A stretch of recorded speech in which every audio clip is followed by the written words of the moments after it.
C'est finalement arrivé.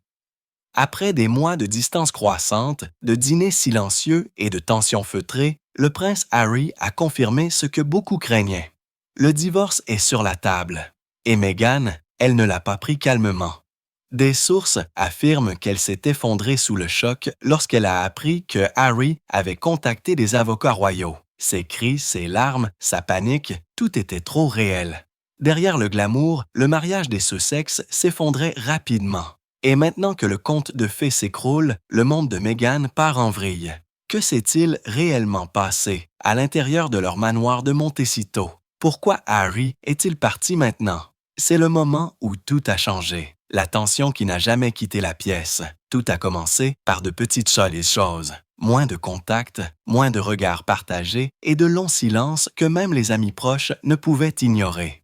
Partout où le prince Harry et Meghan Markle sont apparus ces derniers temps, l'étincelle manquait. Leur alchimie autrefois enjouée ressemblait désormais à un souvenir lointain. Des sources proches du couple ont déclaré que leur maison à Montecito n'était plus paisible. Meghan, motivée et ambitieuse, n'a cessé de réclamer plus d'accords, plus de projets, plus de gros titres. Harry, en revanche, tirait dans la direction opposée. Il voulait du calme, pas du contenu. Les jours où l'amour passait avant les affaires lui manquaient. Un ami a révélé qu'il avait commencé à se sentir comme un invité dans le rêve de quelqu'un d'autre. Même pendant les dîners de famille, des initiés disent qu'il y avait plus de tension que de conversation. Et quand ils parlaient, ce n'était pas gentil. Les silences étaient plus forts que les arguments. Un ami de longue date a déclaré que les gens autour d'eux ont remarqué que ce n'était pas une phase. C'était le début de quelque chose qui se brisait. Le point de rupture à Montecito. C'est arrivé par une nuit orageuse derrière les hauts portails de leur manoir de Montecito. Une dispute passionnée a tout changé. Meghan, frustrée et épuisée, aurait dit à Harry « Tu fais échouer la marque ». Elle ne s'est pas retenue, et lui non plus. Froid et tranchant, Harry a répondu « Je n'ai pas épousé une entreprise, je t'ai épousé, toi ». C'est à ce moment-là, la pause, le changement. Harry n'a pas dormi là cette nuit-là. Il a fait un petit sac, a quitté la maison et s'est enregistré dans un hôtel calme à proximité. Un membre du personnel de longue date a avoué plus tard que cette nuit était différente. C'était la première fois qu'il ne revenait pas. Pendant des années, Harry avait essayé de tout maintenir ensemble, son amour, son identité, leur mission commune. Mais cette nuit-là, quelque chose s'est cassé. Il est parti, non pas en colère, mais en silence. Ce silence en disait plus que n'importe quel communiqué de presse ne pourrait jamais le faire. Les luttes secrètes de Meghan et la pression publique. Alors qu'elle souriait pour les caméras et publiait des photos léchées en coulisses, Meghan s'effondrait lentement. La pression pour maintenir l'intérêt du public, les critiques constantes, la peur de perdre le contrôle. Tout a commencé à s'accumuler. Des amis proches ont dit qu'elle dormait à peine, qu'elle arpentait souvent les lieux tard dans la nuit, passant en revue les accords et les récits publics. Elle était fatiguée de toujours jouer un rôle. Un initié a dit que tout ressemblait à un spectacle, jamais juste réel. Alors qu'Harry s'éloignait émotionnellement, Meghan a redoublé d'efforts pour tout maintenir en ordre. Elle a renforcé son contrôle sur leurs projets médiatiques, leur équipe, leur communication. Mais plus elle poussait, plus Harry devenait froid. Il a commencé à se retirer émotionnellement petit à petit. Il ne s'agissait plus seulement du public. Il s'agissait de deux personnes qui avaient perdu leur rythme, l'une poursuivant le pouvoir, l'autre la paix. Et ce genre de division est presque impossible à réparer. Le dernier appel téléphonique d'Harry au palais. Au début de 2026, quelque chose de profond à l'intérieur du prince Harry a changé d'une manière que personne ne pouvait ignorer. Après des années à porter le lourd fardeau des attentes du public, de la pression familiale et des troubles personnels, il a finalement atteint un point de rupture. La façade soigneusement entretenue a commencé à s'effriter. Harry a cessé de faire semblant. Plus de masques, plus de comédie pour la scène mondiale. Il était temps d'affronter la vérité. Dans un moment de calme, loin des caméras et des gros titres, Harry a décroché le téléphone et a appelé son frère, le prince William. Les mots qu'il a prononcés étaient bruts, honnêtes et empreints d'épuisement. « Je suis fatigué, Will. Je ne peux plus faire semblant. » Ces mots ont pesé lourd, plus lourd que n'importe quel titre de tabloïd ou déclaration publique ne pourrait jamais le faire. Pour la première fois, Harry a admis qu'il en avait assez de jouer un rôle. Il n'était pas seulement fatigué de l'attention du public. Il était usé de vivre une vie qui ne lui ressemblait plus. C'était un homme qui cherchait à comprendre, à être soulagé, à être libre. Mais Harry ne s'est pas arrêté là. Ensuite, il a contacté la princesse Anne, connue pour son franc-parler et sa sagesse pragmatique. Sa réponse a été ferme, claire et inébranlable. « Alors arrête de faire semblant, Harry. Aucune couronne ne vaut ta paix. » Ces mots ont percé le bruit, offrant à Harry le genre de vérité simple et puissante que seule la famille peut offrir. Ces appels n'étaient pas ça de simples prises de nouvelles familiales. Ils étaient le début de quelque chose de beaucoup plus grand. Ils ont marqué le début d'une marche lente et silencieuse vers la séparation. Harry s'éloignait de la vie dont il avait autrefois rêvé, choisissant son propre chemin, même si cela signifiait rompre de vieux liens. Dans les semaines qui ont suivi, Harry a également contacté le roi Charles, mais pas pour des conseils médiatiques ou de la communication royale. Cette fois, c'était pour quelque chose de bien plus grave, des conseils juridiques. Il se préparait à prendre des mesures concrètes pour mettre fin à son mariage, une décision privée qui deviendrait bientôt publique. Mais pour l'instant, c'était profondément personnel. Il ne s'agissait plus de potins de tabloïds ou de spectacles publics. C'était réel. Harry reprenait sa vie en main, faisant le choix douloureux mais nécessaire de s'éloigner d'un chapitre qui ne lui convenait plus. Le rideau s'était levé sur leur histoire, révélant des fissures qui étaient restées longtemps cachées. Le dénouement avait commencé, l'effondrement de Meghan et sa crise émotionnelle. Meghan ne l'a pas vu venir, pas comme ça. Pendant des semaines, elle avait senti Harry s'éloigner. Moins de conversations, des réponses plus courtes, une distance émotionnelle qu'il était impossible d'ignorer. Mais quand elle a découvert qu'il avait parlé à des avocats royaux, cela l'a frappée comme un mur de glace. Une source proche du couple a révélé qu'elle s'était effondrée sur place, dans son bureau à domicile, entourée de planificateurs et de dossiers de presse. Son équipe est restée figée. Personne ne savait quoi dire. Elle a crié « Ils l'ont eu, ils l'ont empoisonné contre moi ».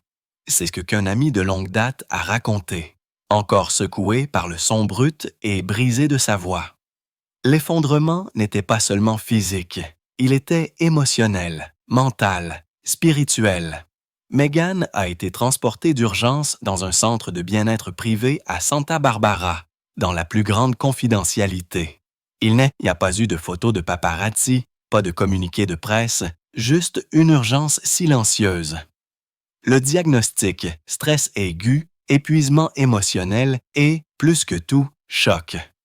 La femme qui commandait autrefois les gros titres mondiaux se tenait devant les dirigeants du monde et redéfinissait la royauté selon ses propres termes, était maintenant assise seule dans un centre de traitement, posant sans cesse la même question. Comment en sommes-nous? Sommes-nous arrivés là? Derrière ces portes closes, Meghan s'est finalement ouverte à son cercle intime. En larmes, elle aurait dit à son équipe « J'ai tout construit autour de nous, et maintenant tout s'effondre sans prévenir. » Elle n'avait pas seulement peur de perdre Harry, elle avait peur de devenir insignifiante. Tout ce pourquoi ils avaient travaillé, Archel, leur image, l'idée d'eux en tant que royauté moderne, était liée à ce partenariat. Sans Harry, ce n'était pas juste une rupture, c'était l'effondrement d'un empire. Des initiés disent que Meghan est tombée dans des moments de profond isolement, évitant les appels, annulant les réunions et se détournant même de ses amis les plus proches. La performance s'était finalement arrêtée et il ne restait plus qu'une femme, regardant l'épave d'une vie qui ne ressemblait plus à la sienne. Et pour la première fois depuis qu'elle a quitté le Royaume-Uni, Meghan s'est sentie vraiment seule. Le cercle intime se refroidit. Le changement ne s'est pas seulement produit à l'intérieur de leur maison. Cela se produisait partout autour d'eux. Soudain, Les appels qui arrivaient autrefois quotidiennement ont cessé complètement. Les gens qui chantaient autrefois leurs louanges sont maintenant restés silencieux. Les partenariats de marque ont stagné. Les invitations se sont taries. Ce n'était pas bruyant, c'était subtil, délibéré et dévastateur. Netflix, autrefois leur ticket d'or vers une plateforme mondiale, aurait mis en pause toute collaboration ultérieure. Les discussions concernant une deuxième série documentaire ont été discrètement mises de côté. Un producteur aurait murmuré à huis clos. Il n'y a plus d'histoire à raconter, du moins pas celle que les gens veulent. En termes hollywoodiens, c'est une condamnation à mort. Puis est venu Spotify. Leur séparation du géant audio a été décrite comme un désaccouplement mutuel sur le plan créatif et émotionnel. Mais des initiés disent que la vérité était plus tranchante. Un dirigeant aurait dit à un collègue « Ils ont perdu l'étincelle magique, le public n'y croit plus ». Et cela ne s'est pas arrêté là. Même leur cercle de célébrités, autrefois fidèles, a commencé à s'éloigner. Certains ont cessé de répondre aux messages. D'autres se sont discrètement désabonnés. Pas de communiqué de presse, pas de querelle publique, juste un silence lent et glaçant. Les amis de premier plan qui les portaient autrefois au nu dans des villas privées ont maintenant refusé de commenter.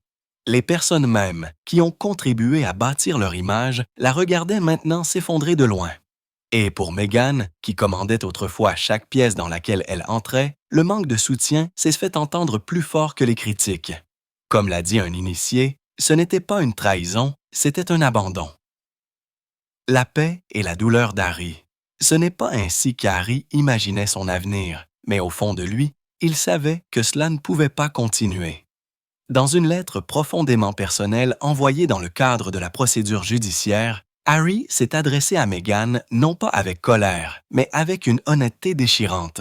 « Je me soucierai toujours de toi, mais je dois aussi prendre soin de moi. » Ce n'était pas froid, c'était calme, définitif. Le genre de phrase que l'on écrit que lorsque l'on n'a plus les moyens de faire semblant. Peu de temps après, Harry est retourné au Royaume-Uni. Pas de presse, pas de fanfare, juste lui, un sac de sport et un besoin d'espace.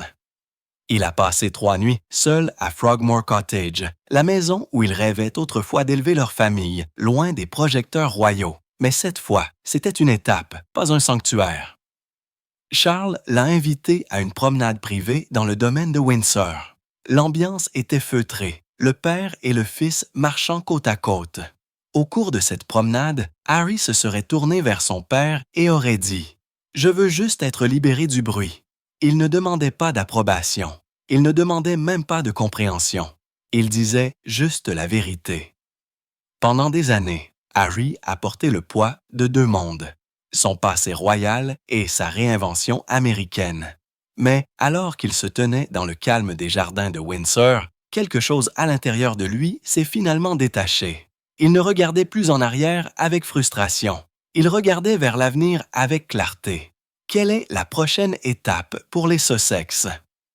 De retour en Californie, Meghan est restée dans leur domaine de Montecito avec les enfants.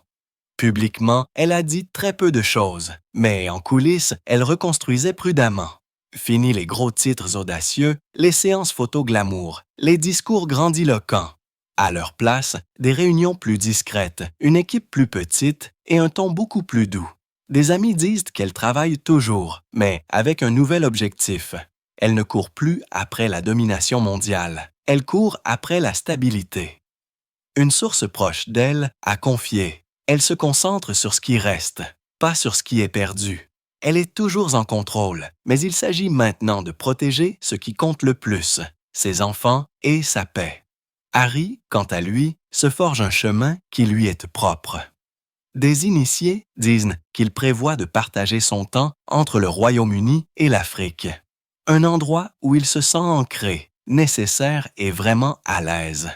Pas de tournée de presse, pas de podcast, juste un but et de la confidentialité. Leur divorce, selon des sources, est amiable, mais résolu. Ils ne se battent pas devant les tribunaux. Il n'y a pas d'interview révélatrice ou d'exclusivité de tabloïd, juste des négociations discrètes. Une séparation nette. Deux personnes choisissant des vies différentes sans se transformer en ennemis.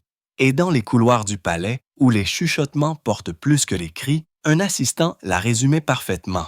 Le conte de fées est terminé, mais peut-être que cette fois, Harry pourra écrire sa propre fin.